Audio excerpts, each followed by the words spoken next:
Hey, this is Osiris, and today I'm talking about beginners and what they should do. All right, so say you're a beginner, right? You have cards in your house. Maybe it's not like, like from a store, like structure that maybe you just have cards you collected up from over the years or something. But you want to go to the next level because you just find out that this card game is still popular. So what you do, you go to a local card shop, right? That's the first thing you should do. If you don't know where to go, look it up on Google. Look up local card shop near me. Then click on whatever card shop that's nearby you. See what it's about. See what days you should go for Yu-Gi-Oh, and then go on from there. And then once you get there,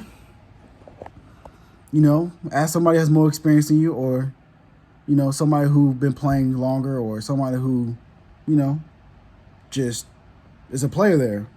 Ask them, some advice about it and get into the game. 9 out of 10, they're gonna like lead you to the right direction. They're gonna like probably lead you to like the front and tell you what structure that you should get or what products you should get. And and from there, pick what you want.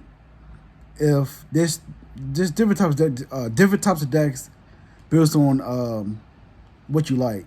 If you like dragons, there's a dragon deck. You have if you ever heard of Blue Eyes, I'm pretty sure you heard of Blue Eyes because you watched the show. Blue Eyes, boss is based on like strong power. Red Eyes, that's the potential deck, right? And then you have warriors. Warriors are like knights and stuff. And then you have like different types of like wrestlers and stuff. Just different type of things you can get into is what I'm saying. Um, yeah, it's easy to get into the game, but it's probably hard to get into all the rules. Now, the rules, I would recommend going to somebody and teaching you, or go on YouTube and look up how to play Yu-Gi-Oh guide or something. I don't know, for beginners. That would probably lead you to the right direction. And then after you have your deck, after you learn how to play, I'll probably recommend going to the shop once again, playing a couple of people. Now you might not win the first time, but if you do, congratulations, because that means that you already have a good start. But yeah, I recommend playing a couple of people.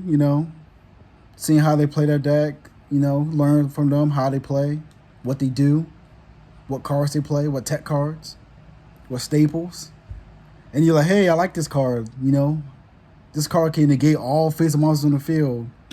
Like, play that card. Like, if you like something that's like a certain deck, like, hey, I like this deck.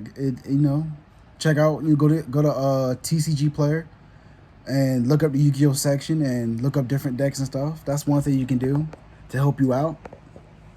There's many things you can do, and that's the beautiful thing about Yu-Gi-Oh. Other card games is they have their own good thing, but with Yu-Gi-Oh, you can basically be super creative with it. Now, I don't mean throwing things that don't work well together, because that's one mistake I see beginners do. They were throwing, like, for example, like Dark Magician with like a Odd Eyes deck, and I'm like, yeah, that's a 40 card deck or something, and it's legal, but like you want to have success playing your deck. So I'll probably recommend something that goes together. I'll try archetype, like same archetype decks. Like, if you want to play like Black Wings or something, like put like a Black Wing list together or something, or if you play Dark Magicians, get like cards that specify Dark Magician's card text. Try to look for things that help synergize with Dark Magician, not just random stuff, because that would actually hurt you in the end. You will be figuring out why you're always losing, and you don't want that. So that's what I say about that. And the number one thing I would say about beginning Yu-Gi-Oh for the first time, because a lot of people make this mistake, and that is not having a friend group. I recommend having a friend group, because if you don't, you would probably take a longer time to get used to the game. It'll probably take a longer time to, kind of adapt. But you have like friends get make you better, and you make them better at the same time. That's the best type of way to play. And also, you want to like split on like a booster box or a set. You guys can do that. And another thing, budgeting. Now, another thing about Yu-Gi-Oh is it can be quite expensive. So I'm not gonna sugarcoat it. If you want to play this game competitively, you want to spend a lot of money sometimes. Sometimes a playset could be like $300, which is ridiculous. But that's just the way the card game is sometimes. And that's what all I have to say about beginners against Yu-Gi-Oh. If you liked the video, give me a like, comment, and subscribe. Thank you. Peace out.